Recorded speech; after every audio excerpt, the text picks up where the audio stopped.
आज हम हैं कोड ऑफ इथिक्स के डे 2 पे और अब तक हम बात कर रहे थे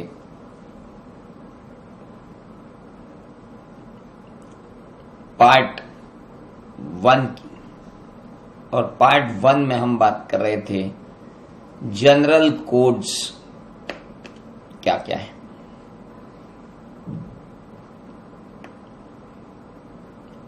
पार्ट 1 में हमने देखना है कि कंप्लाइंग विद कोड क्या है, फंडामेंटल प्रिंसिपल क्या है और कंसेप्चुअल फ्रेमवर्क क्या है।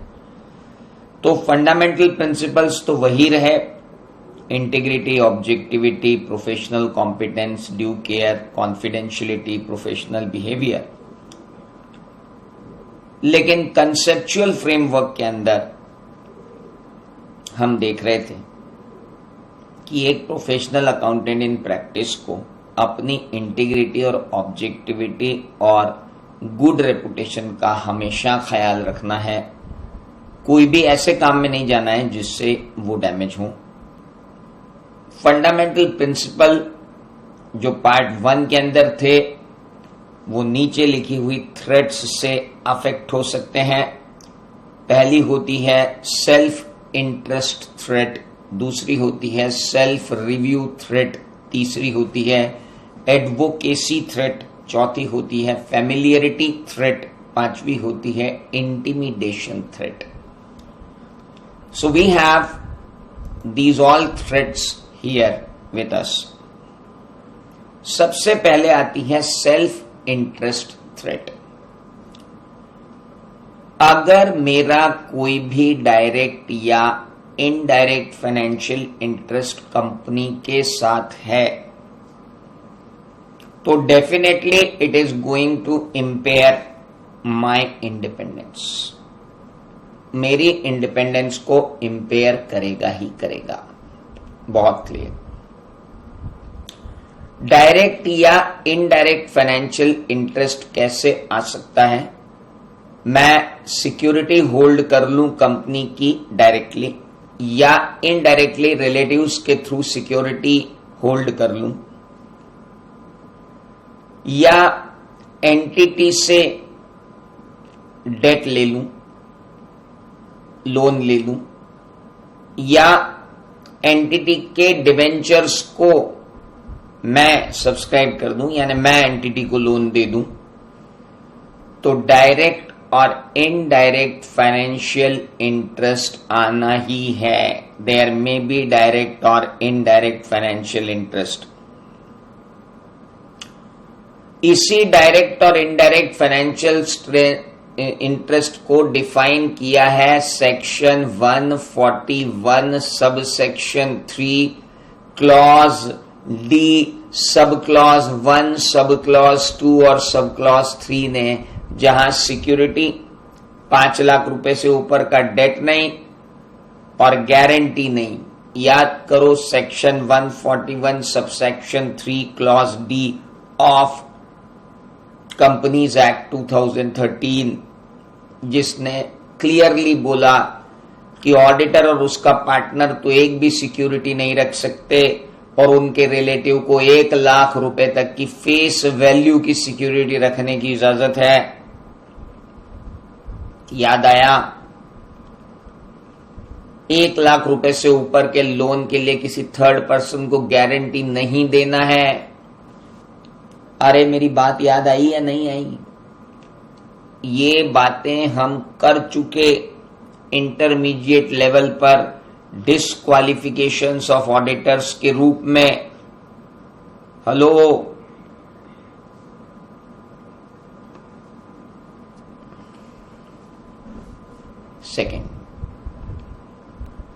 सेकंड वाले ने तो पूरे देश में बवाल मचा रखा है। Undue dependence of income. किसी एक ही क्लाइंट या किसी एक ही ग्रुप ऑफ क्लाइंट से आपकी इनकम अगर 15% से ज्यादा है तो उसे डिस्क्लोज करना पड़ेगा कि मेरी आप पर डिपेंडेंस 15% से ज्यादा तो है, लेकिन मैं फिर भी इंडिपेंडेंट हूं, इस पॉइंट को अभी इंस्टीट्यूट ने होल्ड पर रखा हुआ है। इंस्टीट्यूट का कहना है कि ये पर्टिकुलर पॉइंट अभी एप्लीकेबल नहीं है, इसमें मॉडिफिकेशन होंगे, क्योंकि पूरे देश में मेंबर्स का विरोध आया इस पार्ट ए के अनड्यू डिपेंडेंस ऑफ इनकम पे। पिछले code of ethics, इस्बा code of ethics में वो 40% थी, अब उसे 15% कर दिया गया। मतलब institute of chartered accountants of India और इंटरनेशनल फेडरेशन ऑफ अकाउंटेंट दोनों का ये मानना है कि किसी एक भी क्लाइंट पर 15% से ज्यादा की फीस का डिपेंडेंस इंडिपेंडेंस को हर्ट करके सेल्फ इंटरेस्ट थ्रेट को क्रिएट करता है। अगर एक ही क्लाइंट या क्लाइंट ग्रुप की फीस इतनी ज्यादा है कि मेरी टोटल, अगर मैं साल भर में 1 करोड़ रुपया कमा रहा हूं और उसमें से 15, 17, 18, 20 लाख रुपए मुझे एक ही कंपनी के थ्रू आ रहे हैं, तो मैं उसके ऊपर जब ऑडिट करूंगा तो मुझे ये प्रूव करना पड़ेगा कि मैं इंडिपेंडेंट रहा हूं। That is very important. क्या मेरी बात समझ में आई? अनड्यू डिपेंडेंस ऑफ इनकम की क्या मैं आगे बढ़ सकता हूं? मैं एक एक पॉइंट आपसे पूछ के आगे बढ़ रहा हूं। अनड्यू डिपेंडेंस ऑफ इनकम समझ में आ गया? आगे बढ़ू ना। क्लोज बिजनेस रिलेशनशिप, याद करो सेक्शन 141 सबसेक्शन 3 क्लॉज ई। कोई commercial relationship, business commercial relationship auditor की या फर्म की कंपनी से नहीं होनी चाहिए। अगर कोई क्लोज बिजनेस रिलेशनशिप है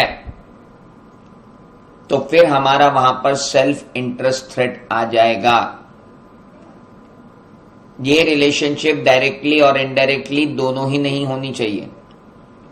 मेरी वाइफ की कंपनी एक कंपनी को रॉ मटेरियल सप्लाई करती है और उस कंपनी का 90% रॉ मटेरियल मेरी वाइफ की कंपनी से आता है और मैं उसी कंपनी का ऑडिटर बन के चेक करता हूं, तो ऐसी थ्रेट को क्या कहा जाएगा मेरे दोस्त?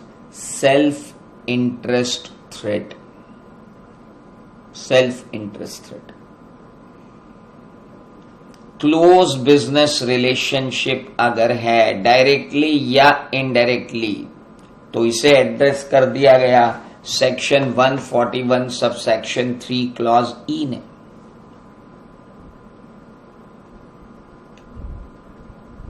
मैं ऑडिटर हूं, मैंने क्लाइंट को कहा इस बार आपने अकाउंटिंग स्टैंडर्ड 22 और 28 दोनों का पालन नहीं किया है और अकाउंटिंग स्टैंडर्ड 15 के अंदर भी प्रोविजंस नहीं बनाए हैं ढंग से, बिल्कुल ढंग से प्रोविजन नहीं बने हैं, मैं रिपोर्ट क्वालिफाई करूंगा। क्लाइंट कहता है सर 200 करोड़ का एक फाइनेंस करवाना है अपने को, कोई अच्छा चार्टर्ड अकाउंटेंट बताओ ना। भाई साहब मैं आपसे क्वालिफिकेशन की बात कर रहा हूं।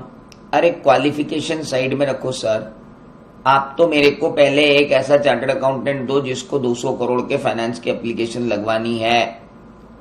200 करोड़ का 1% फीस देने, 0.1% फीस देने को मैं तैयार हूं। अब 200 करोड़ का 1% तो 2 करोड़ होता है और उसका 0.1% वो फीस देने को तैयार है, यानी 20 लाख रुपए की फीस देने को तैयार है। अगर 200 करोड़ का फाइनेंस आप करवा दो तो हमारी ऑडिट की फीस उस कंपनी की जो है वो 20,000 है और वो हमें 20 लाख रुपए का एक ऑफर बोल रहे हैं, एक अच्छा चार्टर्ड अकाउंटेंट दिलवा दो। हमने कहा आपके सामने बैठा भाई साहब, बोला हाँ भी ये क्वालिफिकेशन एक तरफ पटको, जरा पहले फाइनेंस देखो। और अगर आप क्वालिफिकेशन देते हो तो ये 200 करोड़ जो है ये 20 लाख की फीस में किसी और को दे देता हूं। पोटेंशियल एम्प्लॉयमेंट, आगे काम दूंगा। भाई आगे काम देके तू मेरी सेल्फ इंटरेस्ट थ्रेट मुझ में जगाएगा और मेरी इंडिपेंडेंस छीन लेगा। इसलिए कानून ने ही सेक्शन 144 बना दी कंपनीज एक्ट में। तुम अगर एक कंपनी के ऑडिटर हो तो तुम उसको बहुत सारी सर्विसेज तो दे ही नहीं सकते। पढ़ेंगे कंपनी ऑडिट, जब पढ़ेंगे तब बात करेंगे। Potential employment not allowed. Self interest threat, बेटा इनमें से कोई भी ऑब्जेक्टिव टाइप एमसीक्यू में भी आ सकता है कि वो देंगे कि self which of the following is not self interest threat, और सेल्फ रिव्यू का एक एग्जांपल उठा के सेल्फ इंटरेस्ट में डाल देंगे, या सेल्फ इंटरेस्ट का एक एग्जांपल उठा के सेल्फ रिव्यू में डाल देंगे। आपको खासा ख्याल रखना पड़ेगा। और आप मेरे साथ पढ़ते जा रहे हो, मैं तो ये चाहूंगा कि जो चार्ट आपके सामने आता है उसे आप अपनी कॉपी में स्वयं बनाएं, और जो एग्जाम्पल्स मैं देता हूं उन एग्जाम्पल्स को साथ में, जैसे अपन लाइव पढ़ते हैं तो आप लिखते जाते हो कि नहीं नोट्स में कि सर ने ये एग्जाम्पल दिया, ऐसे छोटा सा बना के लिख लेते हो, तो उसी तरीके से पढ़ो। आप ये भूल जाओ कि आप आपके घर में बैठे हो, आप यही समझो कि मैं आपके टेबल पे बैठा हूं और आपको नोट डाउन करते जाना है चीजों को। नहीं तो बाद में ये एग्जाम्पल कहां मिलेंगे? इन चार्ट को देख के एग्जाम्पल थोड़ी समझ में आएंगे। ये चार्ट तो वही है, ये चार्ट तो धोखा है। कॉपी ही आपके पास एक मौका है, आपको उस कॉपी के अंदर ही सब नोट करते जाना चाहिए जो चीजें मैं बोल रहा हूं। फिर आती है सेल्फ रिव्यू थ्रेट। ये दुनिया का सबसे बड़ा नियम है that one can not find discrepancies in his own creation. One cannot find discrepancies in his own creation. कोई भी व्यक्ति स्वयं की बनाई हुई चीज में गलतियां नहीं ढूंढ सकता। और सिंपल शब्दों में अगर बोलूं तो maker could not be checker. इसलिए कृपा करके आप अगर ऑडिटर हैं तो अकाउंटिंग ना करें, बुक कीपिंग ना करें, रीवैल्यूएशन या वैल्यूएशन भी ना करें, सिस्टम डिजाइन एंड इंप्लीमेंटेशन भी ना करें। और सुनिए,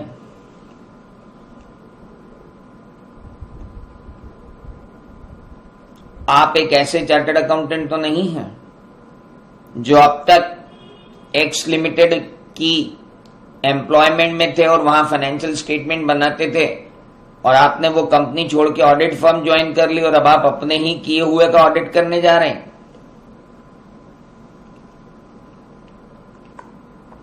you should not be member of the engagement team. If you were recent employ of the company, आप उसी कंपनी का ऑडिट करने जा रहे हैं जिसमें पिछले पूरे साल आप खुद एम्प्लॉय थे, और ये फाइनेंशियल स्टेटमेंट आपके ही अंदर आया है। Nancy internal auditor, tax auditor नहीं हो सकता, जाकर के बॉस को बोल देना कि असीम सर ने बोला है, पहचान जाएंगे वो मुझको। Now internal auditor tax auditor नहीं हो सकता है। बॉस को जाके आप मेरे नाम से समझा सकते हो, लो असीम सर ने बोला है, वो समझ जाएंगे कि अच्छा कौन बोल रहा है। So internal auditor tax auditor नहीं हो सकता। नाउ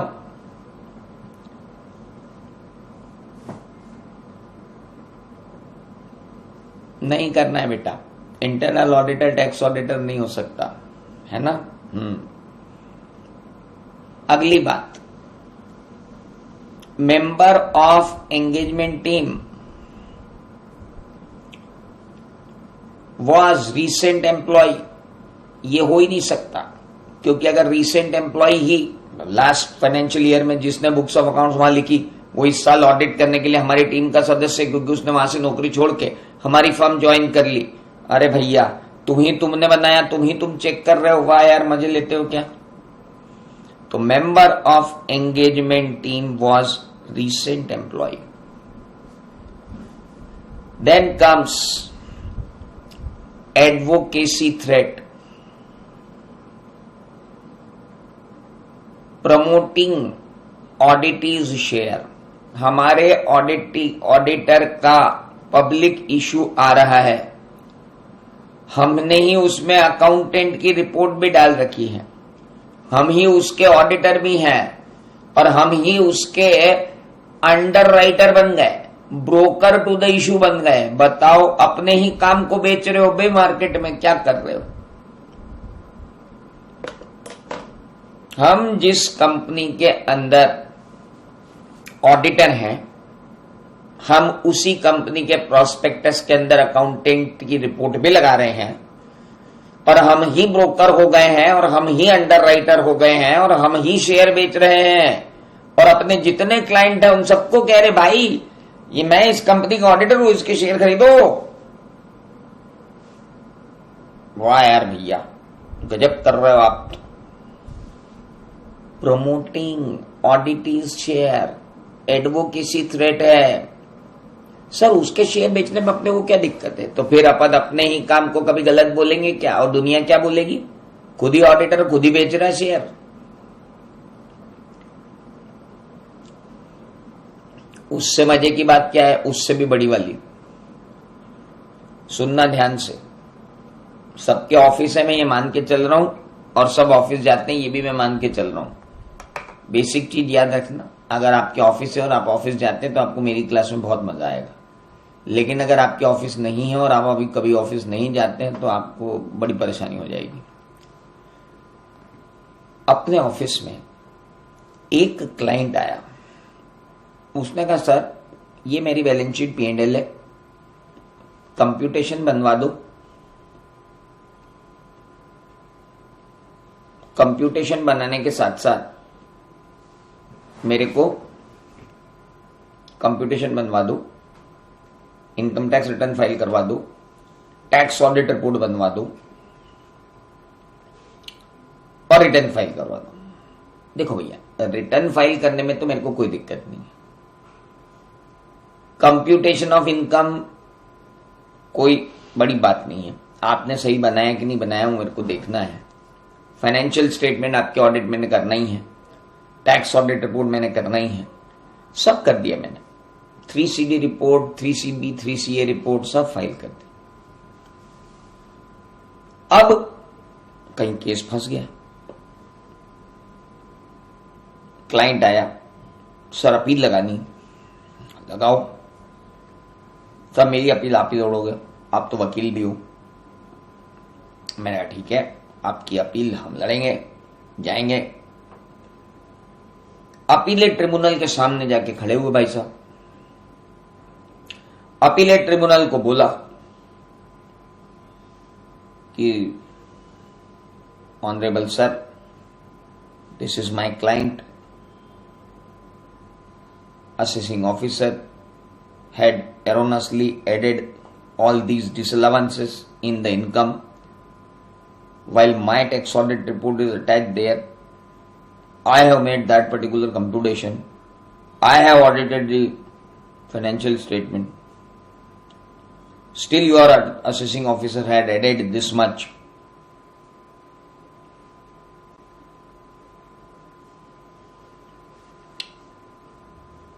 सोचो, थोड़ा सा हट के एक एग्जांपल लेते हैं. आपका आपके पड़ोसी से झगड़ा हो गया, ध्यान से सुनना. आपने उसको मार वार दिया, उसने FIR कर दी, केस वेस हो गया. उस केस की पैरवी में आप ही कटघरे में खड़े और आप ही आपके वकील हो. आप ही सबूत पेश कर दोगे. कैसे हो सकता है? क्योंकि आप जो बोल रहे हो तो बिल्कुल सही बोल रहे हो, यहां भी तो यही है।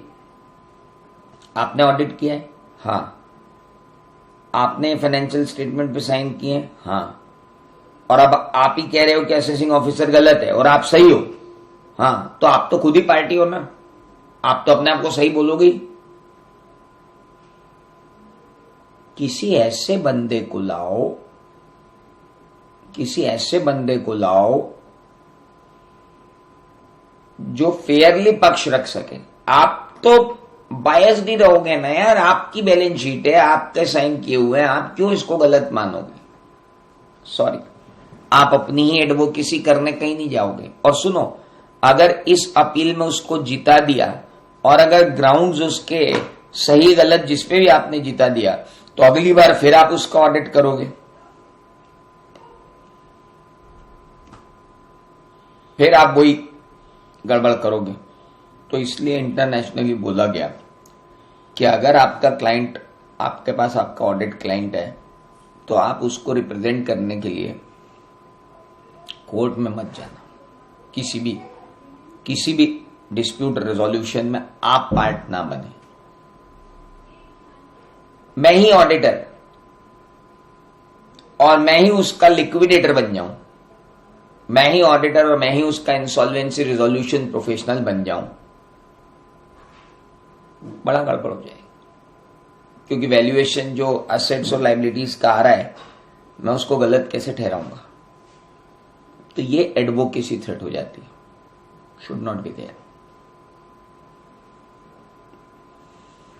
साहब 50 साल से मेरी फर्म आपकी फर्म की ऑडिट कर रही है, क्योंकि आप प्रोप्राइटरशिप।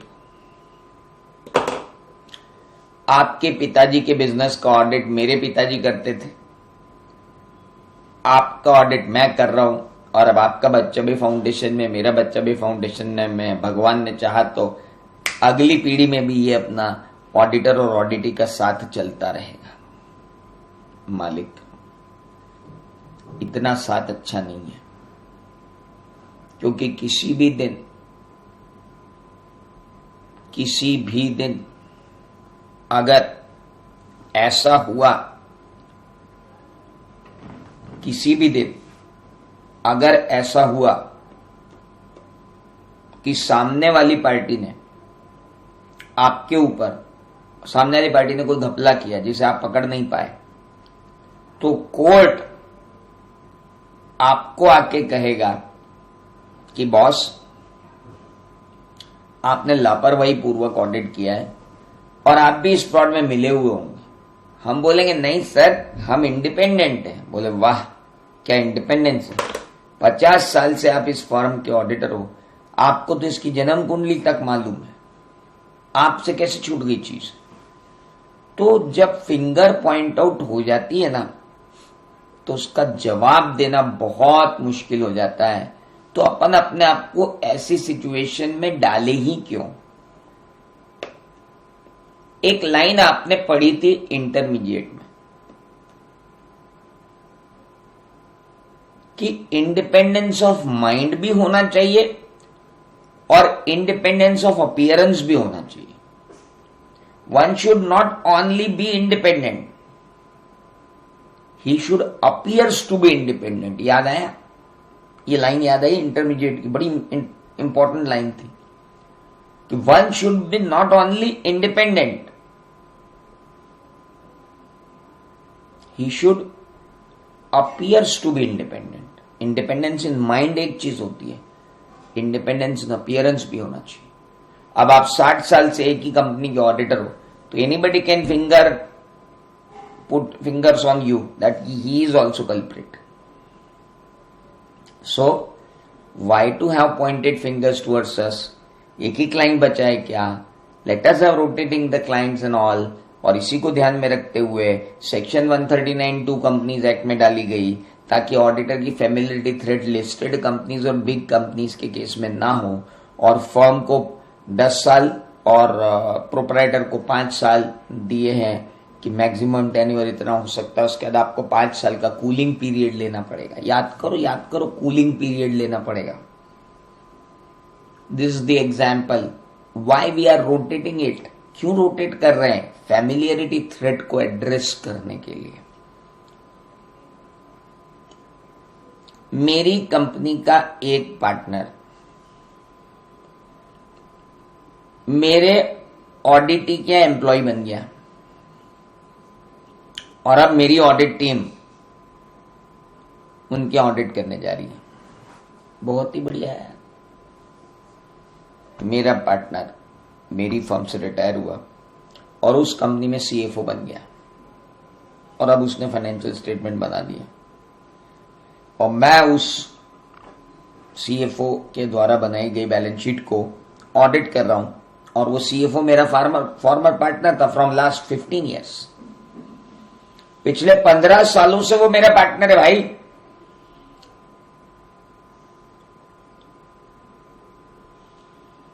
ग्रेट।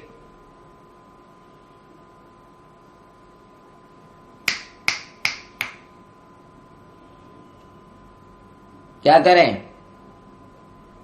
फैमिलिटी थ्रेट है सर, ना लें ऐसा अपॉइंटमेंट एक्सेप्ट ना करें। क्यों? फैमिलिटी थ्रेट आ रही है।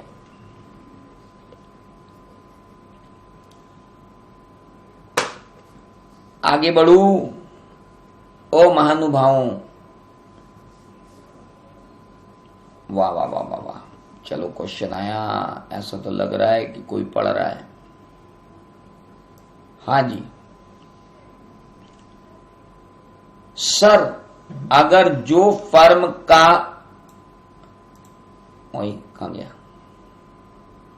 हाँ सर, अगर जो फर्म का मैं ऑडिट करने जाऊं उसका सन आर्टिकल है मेरे ही ऑफिस में, तो वो फैमिलिटी थ्रेट होगा। बेटा उसको एंगेजमेंट टीम में शामिल मत करना, ठीक है?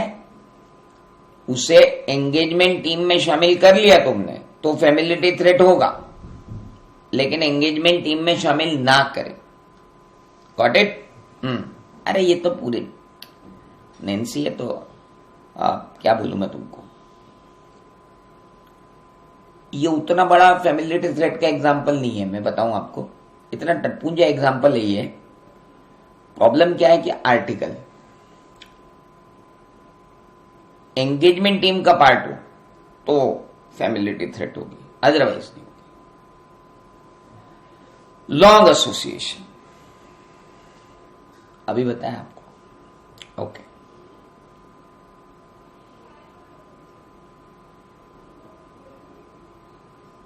एक मिनट। मेरा फ्रेंड है चड्डी buddy, since my childhood he is my friend and now he is big shot. क्या बिजनेस चलाता है। I am talking really about him. Business tycoon है, मतलब प्राइवेट जेट वेट वाला। अब वो बोल रहा है यार असीम तू मेरा ऑडिट कर दे, तू ही मेरा ऑडिटर, तू पब्लिक फेम है, तेरे को सब जानते हैं, तो मैं भी चाहता हूं यार कि मेरी बैलेंस शीट में तू ऑडिटर लिखे। मैंने कहा भाई एक तो मैंने सीओपी छोड़ दी। अरे बोले ले ले वापस यार, तू ऑडिटर बन जा। क्या मेरे को है ना थोड़ा मेरी बैलेंस शीट के लिए ऑडिटर भी थोड़ा दिखने वाला चाहिए कि जिसको जानते हो लोग, क्या अच्छा ये है क्या। मैं प्रभु, मैं अगर सीओपी ले भी लूंगा तो आपका ऑडिटर नहीं बन पाऊंगा, क्योंकि पूरी दुनिया जानती है कि मैं और आप दोस्त हैं, और दोस्त भी भयंकर वाले दोस्त हैं। तो फिर ऐसे अपन नहीं हो पाएगा। क्यों? किस कानून में लिखा है कि फ्रेंड ऑडिटर नहीं हो सकता? उसने मेरे को जो बात बोली कि कौन से एक्ट में लिखा है कि फ्रेंड ऑडिटर नहीं हो सकता। मैंने कहा मेरे दोस्त तू बात बहुत सही बोल रहा है, दुनिया के किसी एक्ट में फ्रेंड रिलेटिव नहीं है। केतन भी बिल्कुल सही बोल रहा है। केतन बाका का बोलना है कौन से एक्ट में फ्रेंड रिलेटिव है यार, किसी एक्ट में फ्रेंड रिलेटिव नहीं है। और पूरी दुनिया जानती है कि मैं और वो फ्रेंड है।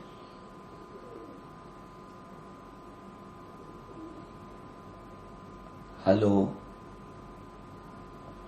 आप सोचो ना, किसी की ऑटोबायोग्राफी में मेरे नाम पे लिखा हुआ है कि he is my best friend, और उसकी ऑटोबायोग्राफी सबने पढ़ी हुई, और वो अब क्या कर रहा है, मुझे ऑडिटर बना रहा है। तो दुनिया जानती है कि मैं उसका बचपन का मित्र हूं और फास्ट फ्रेंड हूं। कानूनी रूप से तो कोई उंगली नहीं उठा सकता मेरे ऊपर कि तुमने डिस्क्वालिफिकेशन किया है, लेकिन यार इंटरनेशनली तो basic fundamental, core of the fundamental तो हिट कर रहा है ना यार। फैमिलिटी थ्रेट है ना यार, क्लोज रिलेशनशिप है ना यार। अब क्लोज रिलेशनशिप कानून भले ही नहीं लाए, उससे क्या होता है यार, लेकिन पूरी दुनिया जानती, वही independence of mind and independence in appearance. मैं लाख कहूं कि जब मैं चार्टर्ड अकाउंटेंट की कुर्सी पे बैठता हूं भाई साहब, तो मैं चार्टर्ड अकाउंटेंट होता हूं, दोस्ती वोस्ती एक तरफ रखता हूं, कोई मानने वाला नहीं है। क्यों लेना है दोस्त का काम, दिलवा दो ना किसी और को, अपने को ही क्यों करना है भाई, कंट्रोवर्सी में पड़ना ही क्यों। टेल मी, अगर मुझसे पत्रिका बोले, राजस्थान पत्रिका बोले कि सर आप हमारे ऑडिटर हो, अब हर बुधवार को पत्रिका और राजस्थान पत्रिका के अंदर मेरा कॉलम छपता, पूरी दुनिया को मालूम, और मैं ही उसका क्या बन जाऊं, ऑडिटर, तो दुनिया क्या बोलेगी, यार तुम यार कॉलमनिस्ट हो पत्रिका के अंदर, तुम्हारी खुद की पत्रिका से अच्छे संबंध है और तुम पत्रिका पेपर का ही क्या कर रहे हो, ऑडिट कर रहे हो, तो ये कौन सी थ्रेट कहलाएगी, फैमिलियरिटी थ्रेट। तो कानून से ऊपर उठकर सोचना, जब भी सोचना, जब भी केस स्टडी आए, सिर्फ कानून पे काम नहीं होता, सब्सटेंस ओवर लीगल फॉर्म, एक वर्ड पढ़ा हुआ था अपन अकाउंटिंग स्टैंडर्ड 1 में, वो इंडिपेंडेंस पे और बेसिक फंडामेंटल्स पे एज इट इज लगता है। सब्सटेंस ओवर लीगल फॉर्म, मेरी इंडिपेंडेंस इन माइंड नहीं चाहिए, इन अपीयरेंस भी चाहिए, और खाली अपीयरेंस में नहीं चाहिए, माइंड में भी चाहिए। अपीयरेंस में तो फ्रेंड मेरा क्या नहीं है, रिलेटिव नहीं है, लेकिन माइंड में तो मेरे को इंडिपेंडेंस हर्ट करेगी ना, बहुत important.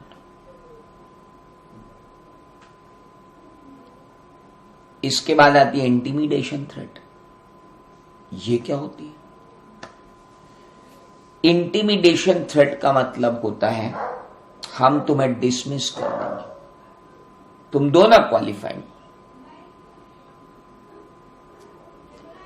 Ketan is asking exchange of client चलता है क्या? बेटा एक्सचेंज ऑफ क्लाइंट मतलब मैंने रेफर कर दिया कि आप मेरे फ्रेंड ये जो चार्टर्ड अकाउंटेंट है आप इनसे ऑडिट करवा लीजिए, तो इसमें क्या दिक्कत है? वो मेरे भी आप पे साइन थोड़ी कर रहा है। केतन इस बात को अपन पढ़ेंगे भी आगे और कोड ऑफ एथिक्स, कोई दिक्कत नहीं। आप लोगों को जो डाउट आते हैं आप बिल्कुल लिख दीजिए, I will deal that those doubts. मुझे यहाँ दिख रहा है स्क्रीन पे आपके डाउट्स, लाइव इसीलिए तो पढ़ा रहा हूं, नहीं तो क्यों लाइव पढ़ाता मैं, पढ़ा पढ़ू खत्म हो जाता अभी तक तो। ये इंटिमिडेशन थ्रेट, सामने वाला कह रहा है डिसमिस ही कर दो, तू क्वालिफिकेशन दे, ऑडिटर ही बदल देंगे, मैं कोई आपके ऊपर डिपेंडेंट नहीं है ना, आप मुझे बदलना चाहते बदल दीजिए, रिपोर्ट तो क्वालिफाइड जाएगी। लिटिगेशन थ्रेट, आप एडवर्स रिपोर्ट दो, मैं आपके खिलाफ जाऊंगा कोर्ट में कि ये ऑडिटर बायस्ड था और मेरी ऑडिट रिपोर्ट को जबरदस्ती बिगाड़ा, तू कर ले यार, तेरे को जो करना, अगर मैं सही हूं तो मैं सही हूं, मैं क्यों डरूंगा तुझसे? पर ऐसा डराया जा सकता है। तो कितनी थ्रेट्स हुई भाई साहब? Self interest threat, self review threat, advocacy threat, familiarity threat and intimidation threat. अब आप इस तरीके से कतई याद मत करना कि एक होती है सेल्फ इंटरेस्ट थ्रेट, है ना, एक होती है सेल्फ इंटरेस्ट थ्रेट, एक होती है सेल्फ रिव्यू थ्रेट, एक होती है एडवोकेसी थ्रेट, एक होती है फेमिलियरिटी थ्रेट, एक होती है इंटिमिडेशन थ्रेट।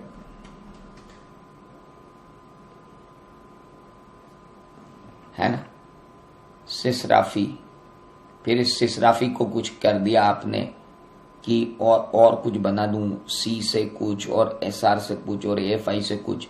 इतना दिमाग जितना यहां लगा रहे हो ना इस बेवकूफी में, उतने में तो तुमको यूं ही याद होगी। Self interest threat, self review threat, advocacy threat, familiarity threat और इंटिमिडेशन थ्रेट।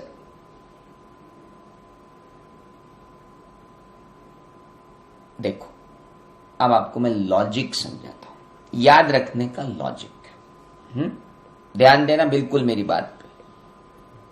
सबसे पहले अपॉइंटमेंट हो रहा है, हाँ पहले देखो अपना इंटरेस्ट तो नहीं है। नहीं है सर अपना इंटरेस्ट नहीं है, ओके। ये देखो कहीं अपने किए हुए काम को तो अपन चेक नहीं कर रहे। नहीं सर अपने किए हुए काम को अपन चेक नहीं कर रहे। चलो काम कर दिया तब उसको बेचना चालू मत कर देना। जी सर बिल्कुल नहीं बेचेंगे। और सुनो ज्यादा देर तक वहां का काम मत करना। जी सर वहां पे ज्यादा देर तक काम नहीं करेंगे। सुनो उनकी धमकी में मत आना। जी बिल्कुल उनकी धमकी में नहीं आएंगे। So simple. आप जिस तरीके से अपनी मेमोरी में इसको रजिस्टर करना चाहते हैं उस तरीके से आप रजिस्टर कर सकते हैं लॉजिकली। पहले काम लिया जाता है तो वहां देखा जाता है कि इंटरेस्ट रेट तो नहीं है। फिर काम कौन सा है, हमारा किया हुआ ही तो नहीं है। तीसरा हमने काम तो कर दिया लेकिन अब हम उसको बेचेंगे नहीं। चौथी बात, काम हम ज्यादा दिन तक नहीं करेंगे। पांचवी बात, हम किसी के प्रेशर में काम नहीं करेंगे। That is called intimidation threat. Pressure नहीं होना, प्यार नहीं होना, बेचना नहीं, खुद ही के किए हुए काम को चेक नहीं करना है और खुद का कोई इंटरेस्ट नहीं चाहिए। तो बड़ी इंपॉर्टेंट बात है कि दीज आर दी थ्रेट्स। पर अब बात आती है कि इन थ्रेट्स को सेफगार्ड कैसे करेंगे। मतलब अगर ये थ्रेट्स आ जाएं तो इन थ्रेट्स से बचेंगे कैसे।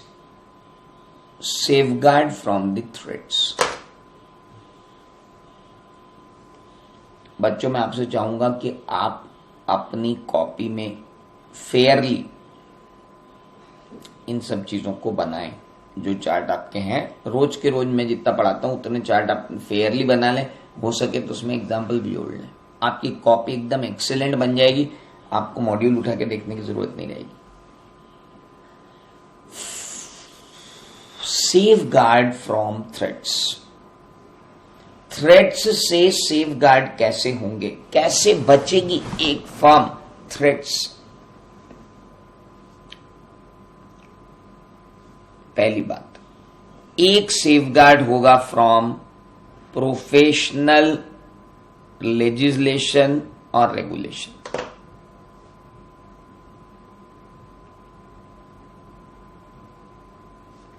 और एक होगा safeguard through work environment. Safeguard through profession, legislation और रेगुलेशन। तो ये कोड ऑफ इथिक्स हमारा क्या हो गया, प्रोफेशनल सेफगार्ड। और लेजिस्लेटिव सेफगार्ड कौन से हो गए, 141 सेक्शन अपने आप में। आपको मालूम है टैक्स ऑडिट के अंदर भी कंपनीज में सेक्शन 141 लगा के देखनी पड़ती है। अगर आप कंपनी का टैक्स ऑडिट भी कर रहे हो तो आपको सेक्शन 141 लगा के देखनी पड़ेगी। Very important. क्योंकि section 288 of income tax act ने साफ बोल रखा है कि अगर आप टैक्स ऑडिटर भी अपॉइंट कर रहे हो किसी कंपनी में तो आपको सेक्शन 141 लगा के देखनी पड़ेगी। जब टैक्स ऑडिट पढ़ाऊंगा तो वहां बताऊंगा इनकम टैक्स ने भी डिस्क्वालिफिकेशन बना के रखी हुई है लोगों की।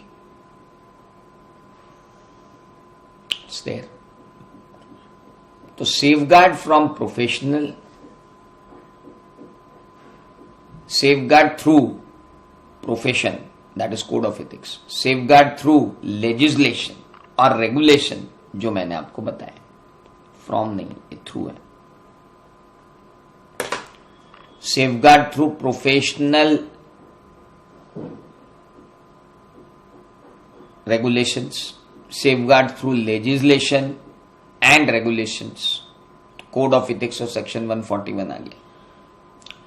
इसके बाद वर्क एनवायरमेंट सेफगार्ड क्या होते हैं? सर, वर्क एनवायरमेंट सेफगार्ड मतलब मैं अपनी फर्म के अंदर सेफगार्डिंग करूं, फर्म लेवल पर क्वालिटी कंट्रोल लगाऊं और ऑडिट लेवल पर भी क्वालिटी कंट्रोल लगाऊं. फर्म लेवल पर क्वालिटी कंट्रोल के सिस्टम मेरे आएंगे SQC1 से, और ऑडिट लेवल पर क्वालिटी में मेंटेन करूंगा स्टैंडर्ड ऑन ऑडिटिंग 220 से. याद करो, आपको इंटरमीडिएट में बताया गया था कि इन दोनों स्टैंडर्ड्स के अंदर अंतर क्या है. SQC1 फर्म लेवल पर बात करता है और SA 220 SQC1 को ही फॉलो करता है एंगेजमेंट स्पेसिफिक में जाकर के.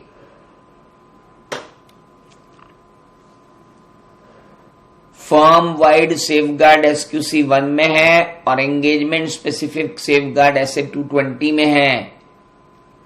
और ये दोनों मैं आपको जब पढ़ाऊंगा तब बताऊंगा, तो इसको यहां देखने की जरूरत नहीं है. SQC1 पढ़ेंगे, वो फर्म वाइड सेफगार्ड्स हैं for threats to all these things, और उधर एंगेजमेंट स्पेसिफिक सेफगार्ड्स हैं जो आगे हैं SA 220 में. Got it everyone? तो वर्क एनवायरमेंट सेफगार्ड है, उसमें फर्म वाइड सेफगार्ड है और एंगेजमेंट स्पेसिफिक सेफगार्ड है.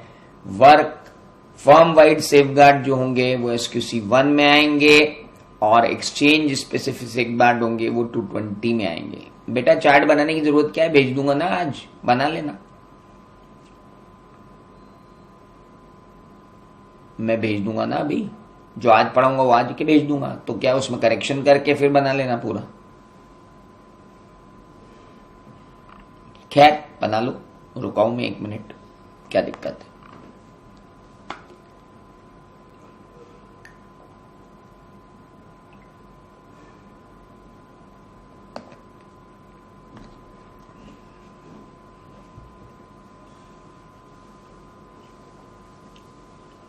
ये सब पढ़ाऊंगा मैं आपको, जो चार्ट में लिखा हुआ है ना, ये अपन जब ऐसे पढ़ेंगे, SQC पढ़ेंगे, तब देखेंगे.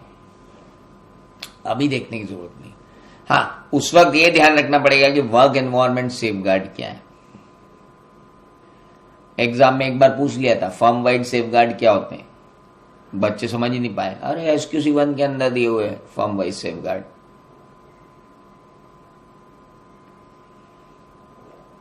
चलिए,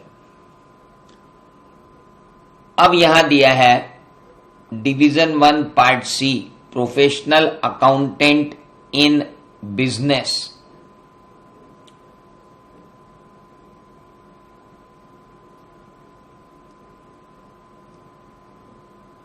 प्रोफेशनल अकाउंटेंट इन बिजनेस मतलब जो चार्टर्ड अकाउंटेंट अदरवाइज ऑक्यूपाइड है ना. अब ये तो पूरा डिवीजन ही खत्म हो चुका है नए कोड ऑफ इथिक्स में. प्रोफेशनल अकाउंटेंट इन सर्विस दिया हुआ है, प्रोफेशनल अकाउंटेंट इन, देखो आप, बताया था ना आपको, प्रोफेशनल अकाउंटेंट इन सर्विस दिया है, professional accountant in public practice दिया है. बस, तीसरा कुछ भी नहीं. वो चीज ही खत्म हो गई, तो उसको मैंने वहां से हटा दिया. तो मेरे दोस्त, इतनी बातें इन्होंने की हमसे, किस लिए? इस्बा कोड ऑफ इथिक्स में. ये हम बात कर रहे थे इंटरनेशनल कोड ऑफ इथिक्स के वॉल्यूम 1 में. मैंने आपसे उतनी बातें की जितनी बातें मॉड्यूल ने इस वक्त कही हैं. अगर मॉड्यूल में इसके बाद कोई चेंज आता है तो ये बैच खत्म होने से पहले तक वो चेंज आ जाएगा, मैं और आगे लेक्चर रिकॉर्ड कर दूंगा आपके साथ ही बैठ के। बट अभी चूंकि इतना ही है तो मुझे नहीं लगता कि आगे भी और इससे ज्यादा डाला जाएगा। चलिए अब आते हैं हमारे डिवीजन 2 को काटकर हम कहेंगे code of ethics volume 2।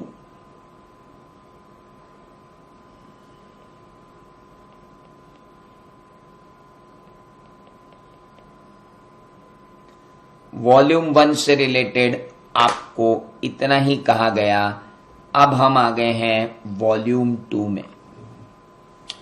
Chartered accountants act 1949 के इसके अंदर अभी हम कर रहे हैं जनरल और बेसिक डिस्कशन, यानी चार्टर्ड अकाउंटेंट्स एक्ट 1949 का एक जनरल और बेसिक डिस्कशन जो है वो कर रहे हैं, क्योंकि ये जनरल और बेसिक डिस्कशन जो है वो आपको एग्जाम में पूछा जाता है।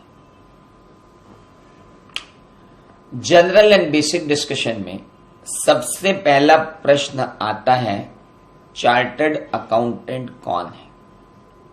Who is a CA?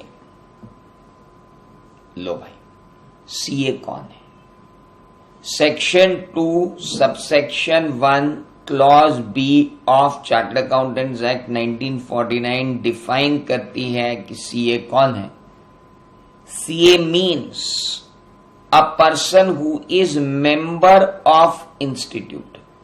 एक बंदा जो इंस्टीट्यूट का मेंबर है वही सीए है। क्या बात करो सर? हाँ जी सर। मतलब अगर मैं इंस्टीट्यूट का मेंबर नहीं हूं और मैंने सीए फाइनल के एग्जाम क्लियर कर ली है तो मैं सीए नहीं कहलाऊंगा? बिल्कुल नहीं कहलाएंगे sir.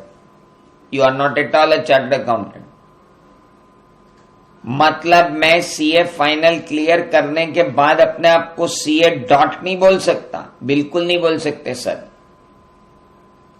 You are eligible to become chartered accountant but not chartered accountant। क्या बात कर रहे हो सर? मैं तो पास होते ही सबसे पहले अपने नाम के आगे सीए डॉट लगाना चाहता हूं। अरे वो तेरे को खुश करना है, तेरे को तो कर ले भाई, ऐसे कोई बहुत बड़ा मिसकंडक्ट नहीं हो जाएगा, क्योंकि 2-4-5 महीने में तो तेरे पास सीए डॉट लग ही जाएगा।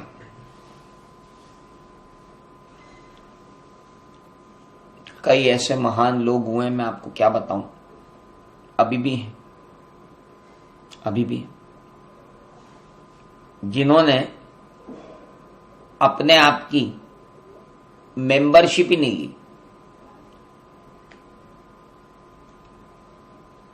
सीए फाइनल क्लियर हो गए, सीए फाइनल के मार्कशीट की बेसिस पे नौकरी लग गई और इंस्टीट्यूट के मेंबर बनना ही भूल गए।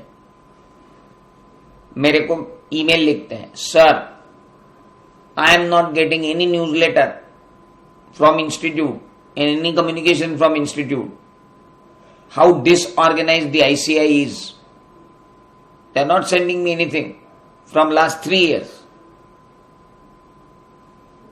मैंने कहा यार sorry sir, if it is so, kindly send me your membership number so that I will get it corrected through institute. अगला मेल का जवाब आता है, sorry sir, I have not yet received the membership number also.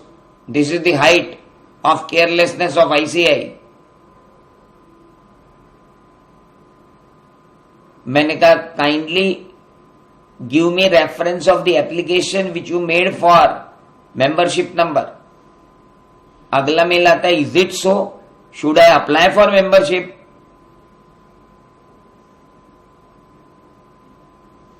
अब बताओ, ऐसे लोग पास हो जाते हैं।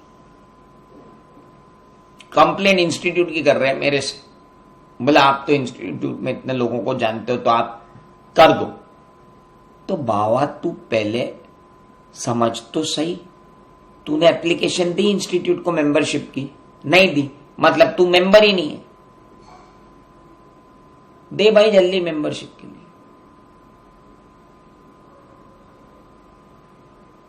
Hello, very important. अब इंस्टीट्यूट में बात चल रही है, प्रस्ताव पारित हुआ है, अभी ड्राफ्ट में बात चल रही है कि ऐसे लोगों पे कैसे नकेल कसी जाए जो मेंबरशिप ही नहीं लेते।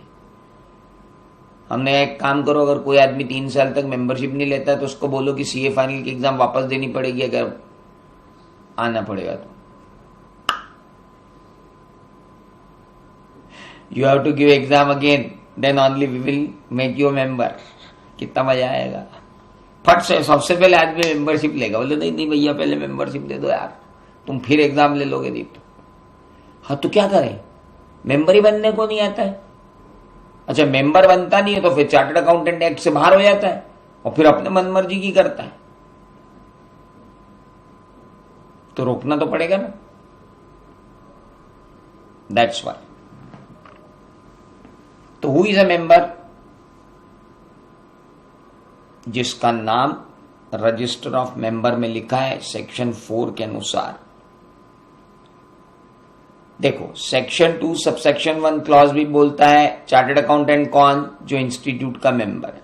फिर आती है सेक्शन 4 जो कहती है एक पर्सन का नाम रजिस्टर में लिखा जा सकता है अगर उसने ऐसी सारी एग्जाम क्लियर कर ली हैं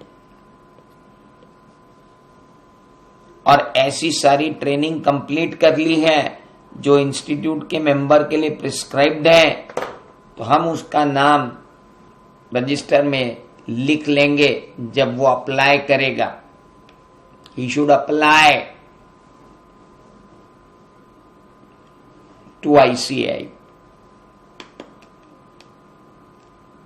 ओके, तो सर एक काम करते हैं, सीए फाइनल हमारा क्लियर हो गया, GMCS 1 GMCS 2 OTT 1 OTT 2 सब क्लियर हो गया। यस, सारी एग्जामिनेशन कर ली, हाँ सारी ट्रेनिंग कर ली, हो आर्टिकलशिप पूरी, GMCS 1 2 पूरी, OTT 1 2 पूरी, सब हो गया। कुछ भी बचा क्या? बोले सर कुछ नहीं बचा, एवरीथिंग इज ओवर। अब सब कुछ हो गया है तो भाई आपका नाम रजिस्टर में लिख लेते हैं, आप अप्लाई कर लो। तो मतलब मेरा नाम रजिस्टर में आ जाएगा। सर अभी सेक्शन 8 आपको परेशान करेगी। क्यों? हम ये देखेंगे कि आप सेक्शन 8 के अंदर एलिजिबल हो कि नहीं हो, तब हम आपका नाम रखेंगे, नाम लिखेंगे मेंबर में। अब मंजूर भाई घबरा गए,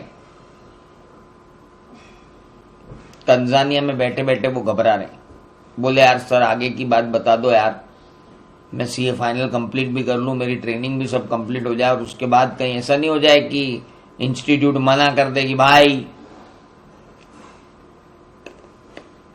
तुम हमारे मेंबर नहीं।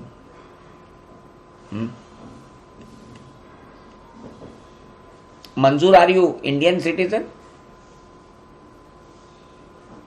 आई am just asking you,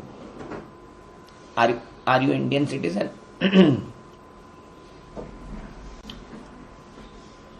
Because I want to disclose some good facts for you. Now, so citizenship doesn't matter for being a member. ध्यान रखना। Who is not eligible to burn his name on or entered his name in register of member? किसे register of member में अपना नाम रखने की इजाजत नहीं है। मैं तो एक दो ऐसे बच्चों को भी जानता हूं जो पाकिस्तान से आए हैं इंडिया में, और इंडिया में आने के बाद उन्होंने सीए की एग्जाम क्लियर कर ली। They do not have Indian citizen ship, but still they are chartered accountants and practicing in India. They don't have Indian. अभी जो नागरिकता कानून आएगा उसके अंदर उनको नागरिकता मिलेगी, बट वो अभी नागरिक नहीं है, वोट नहीं डाल पा रहे, but they are chartered accountants.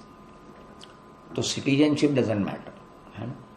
अच्छा Manzoor, you are from 2011 batch, that's great. Now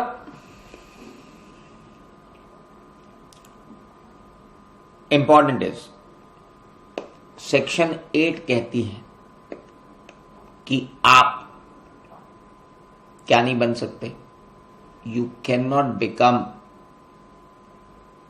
member of institute of chartered accountants of India in following cases. मैं जरा इनको बड़ा करता हूं, एक बार आप पढ़ लो, उसके बाद आपको समझाऊंगा.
चलें, चलिए जरा ध्यान से देखें.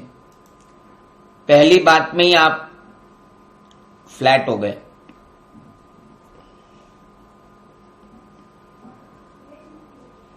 Person who has not attain an age of, person who has not attain an age of how many years, 21 years. ऐसा खुशनसीब कौन होगा यार भाई जिससे 21 साल ही नहीं हुए, जिसे 21 साल ही नहीं हुए. Person not attain an age of 21 years.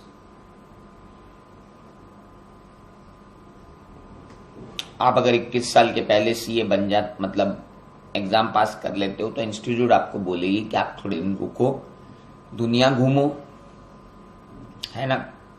हाँ, थोड़े दिन हो जाओ, कबीरा मांझा कर लो थोड़े दिन, है ना. फोटोग्राफी कर लो, पूरी दुनिया घूम लो, वर्ल्ड टूर कर लो. 21 साल के हो जाओ बेटा, फिर आ जाना, आपको ले लेंगे. तो अगर आप 21 साल के नहीं हैं at the time of application, अगर आप 21 साल के नहीं हैं at the time of application, then there will be a problem. या आपको कोर्ट ने अनसाउंड माइंड का एडजज किया हुआ है. डेफिनेट सी बात है, चार्टर्ड अकाउंटेंट बनने के बाद ही आदमी पागल हुआ होगा, है ना. पगले को तो कोई सीए बनाएगा नहीं. हो सकता है आप अपनी गर्लफ्रेंड से मिलने के लिए गए गुलदस्ता लेके, और बेटा यंगेस्ट सीए तो कुछ होता ही नहीं है Ketan. We can't this is all hypothesis. Youngest CA is hypothesis. Youngest person eligible to become CA बोल सकते हैं Ketan, but youngest CA is a hypothesis because he cannot be a CA unless he is not entered in the register of member and cannot designate himself as a chartered accountant. अभी institute ने एक circular जारी किया था कि जिन लोगों की membership ली ही नहीं है, जिन्होंने रेगुलर मेंबरशिप नहीं भरी, उनके कारण उनकी मेंबरशिप चली गई है, कृपया करके वापस मेंबर बने, ऐसी रिक्वेस्ट भेजी गई थी। क्योंकि अगर आप मेंबर नहीं बनेंगे तो आप क्या नहीं होंगे, you are not eligible to be treated as a CA. आप अपने नाम के आगे सीए डॉट नहीं लगा सकते unless you are not member. Very important.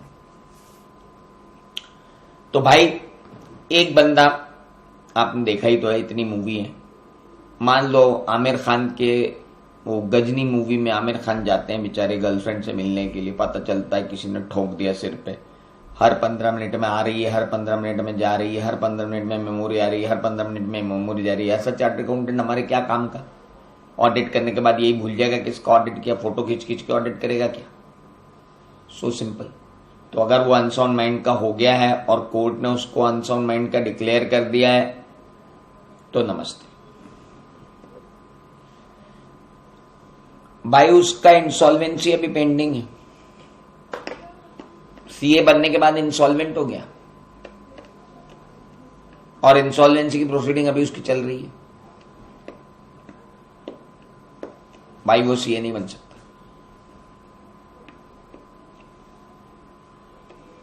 Sir यहां लिखा है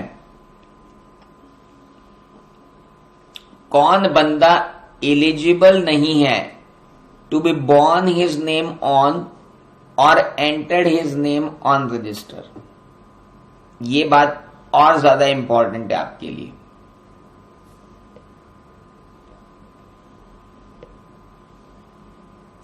who is not eligible to be born his name on or entered his name on register। ध्यान से सुनना, अनसाउंड माइंड के at the time of entering in the register तो आप हो नहीं सकते, और अगर हो तो आपका नाम एंटर नहीं होगा, और एंटर हो जाने के बाद अगर आप पगला गए या आप इंसॉल्वेंट हो गए तो आपका नाम रजिस्टर में रखा नहीं जा पाएगा। ये वर्ड देखिए क्या लिखा हुआ है, बॉर्न हिज नेम ऑन। आपका नाम हम रजिस्टर में रख भी नहीं पाएंगे एक बार एंटर होने के बाद। मतलब ये जो डिस्क्वालिफिकेशन सेक्शन 8 ने दी है, ये सेक्शन 8 की disqualification at the time of entering into register तो जरूरी है ही है, लेकिन उसके बाद भी मेंटेन रखनी है। अनसाउंड माइंड के बाद में हो गए तो मेंबरशिप से निकाल दिए जाओगे।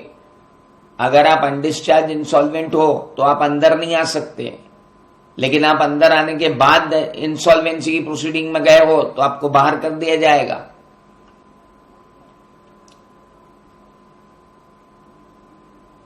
अगर कोर्ट से आपको डिस्चार्ज सर्टिफिकेट मिल चुका है इंसॉल्वेंसी का, कोर्ट से आपको डिस्चार्ज सर्टिफिकेट मिल चुका है इंसॉल्वेंसी का, तो उस सर्टिफिकेट में ये लिखा होना जरूरी है कि इसकी इंसॉल्वेंसी मिस फॉर्चून के कारण हुई थी, इसके मिसकंडक्ट के कारण नहीं हुई थी। जमाने भर का पैसा खा के बैठ गया आदमी और कंगाल हो गया और फ्यूजिटिव अफेंडर की तरह ट्रीटेड है। तो फ्यूजिटिव अफेंडर की तरह अगर आप ट्रीटेड हो, वित्तीय भगोड़े अपराधी की तरह आपको ट्रीट किया जा रहा है, तो भले ही आप डिस्चार्ज इंसॉल्वेंट हो। अनसाउंड माइंड का आदमी वापस अगर साउंड माइंड का हो जाता है मंजूर भाई, तो बिल्कुल आएगा वो, फिर से उसका नाम रजिस्टर में रख लेंगे, कोई दिक्कत ही नहीं है। सर्टिफिकेट मिलना चाहिए कोर्ट से कि now he is of sound mind. Undischarged insolvent तो हो नहीं सकता, कोर्ट से सर्टिफिकेट लेकर के आओ कि हाँ भाई ये इंसॉल्वेंट हो गया था, लेकिन अब इसकी सारी लाइबिलिटीज चुक गई हैं, और ये जो इंसॉल्वेंट हुआ था ये किसी कारण से हुआ था, जो मिसफॉर्चून था। सुनामी आ गई थी, बाढ़ आ गई थी, हिमालयन सुनामी आ गई थी, पेंडेमिक आ गई थी, ऐसे कुछ कारण थे जिनके कारण इसको इंसॉल्वेंट हो गया। ये इसके खुद के डब्बा खोखा ट्रेडिंग करके इंसॉल्वेंट नहीं हुआ है। Okay, convicted by court for non technical offence. ये क्या होता है convicted by court for non technical offence? एक होता है टेक्निकल ऑफेंस कि चार्टर्ड अकाउंटेंट ने क्लाइंट के साथ मिलकर धोखाधड़ी की, उसे टेक्निकल ऑफेंस कहते हैं। टेक्निकल इसलिए क्योंकि वो प्रोफेशनल कैपेसिटी में वो ऑफेंस कर रहा है। और एक होते हैं नॉन टेक्निकल ऑफेंस, अपने पड़ोसी को बैट से पीट दिया, 32 टांके आ गए बेचारे को, पानी के लिए झगड़ लिए, ये नॉन टेक्निकल ऑफेंस है। हिरण का शिकार कर लिया जोधपुर के जंगलों में, ये नॉन टेक्निकल ऑफेंस है। AK-47 राइफल रख ली अपने घर में 10, 12, 15 दिनों के लिए, पुलिस ने आके पकड़ लिया, ये non technical offence. U turn लेते हुए ये देखा ही नहीं कि फुटपाथ पे लोग सोए हुए हैं, गाड़ी चढ़ा दी, ये non technical offence. Mumbai bomb blast में RDX मैंने अपने घर में छुपवा के रखा, ये नॉन टेक्निकल ऑफेंस। मैंने खुद इनसाइडर ट्रेडिंग कर ली, बीइंग एन ऑडिटर उस कंपनी की जिस कंपनी का मैं ऑडिटर हूं, सर ये पूरी तरह से टेक्निकल ऑफेंस। मैंने इनसाइडर ट्रेडिंग करने की नई नई तकनीकें मैनेजमेंट को सुझाई, सर ये technical offence. Being an auditor मैंने लापरवाही की, और जहां मुझे एडवर्स रिपोर्ट देनी थी वहां मैंने अनक्वालिफाइड ऑडिट रिपोर्ट दे दी, सर ये नॉन टेक्निकल ऑफेंस नहीं, ये टेक्निकल ऑफेंस। टेक्निकल ऑफेंस मतलब जहां इंस्टीट्यूट डिसाइड करेगा कि ये आदमी ने गलती की या नहीं की। नॉन टेक्निकल ऑफेंस जो सिविल सूट लगेंगे आपके अगेंस्ट में, वो। तो सर फिर टेक्निकल ऑफेंस के लिए क्या है? ये रहा ना, इंस्टीट्यूट ने उसका नाम रजिस्टर में से निकाल दिया ड्यू टू मिसकंडक्ट। मिसकंडक्ट मतलब टेक्निकल ऑफेंस। टेक्निकल ऑफेंस में आपका नाम इंस्टीट्यूट ऑफ चार्टर्ड अकाउंटेंट्स ने रिमूव कर दिया, हटा वाला, चाहिए ही नहीं है। मतलब अपना नाम रजिस्टर में से हट जाता है? बिल्कुल, आप मिसकंडक्ट करो, आपका नाम रजिस्टर में से हटा देंगे। मतलब ऐसे कितने चार्टर्ड अकाउंटेंट हैं जिनका नाम रजिस्टर में से हट जाता है? जिन लोगों ने ऑफेंस किया उनका नाम हट गया। सत्यम के केस में 5 लोगों का नाम रजिस्टर में से हटाया था। बिल्कुल, हम करीब 550 से ज्यादा मेंबर्स का नाम हटा चुके हैं आज तक।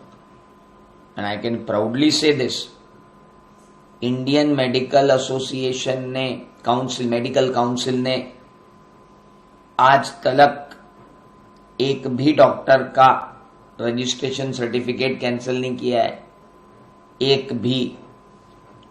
और मेरे institute of chartered accountants of India की काउंसिल अब तक 500 लोगों से ज्यादा के मेंबरशिप छीन चुकी। तो बताइए डिसिप्लिनरी मैकेनिज्म में हम कहां खड़े हैं? बार काउंसिल ऑफ इंडिया कितने वकीलों की डिग्री छीन लेती है, बमुश्किल छीनती है। और हम काउंसिल ऑफ ICAI 500 लोगों से ज्यादा की डिग्रियां छीन चुके हैं। हम ये नहीं कह रहे कि वो उनके यहां मिसकंडक्ट नहीं होते या वो लोग अक्षम हैं, हम हमारे मैकेनिज्म की तारीफ कर रहे हैं कि सर हम हमारे मैकेनिज्म में इतने लोगों को सजा दे चुके हैं, पब्लिकली हटा दिया उनका नाम हमने रजिस्टर में से।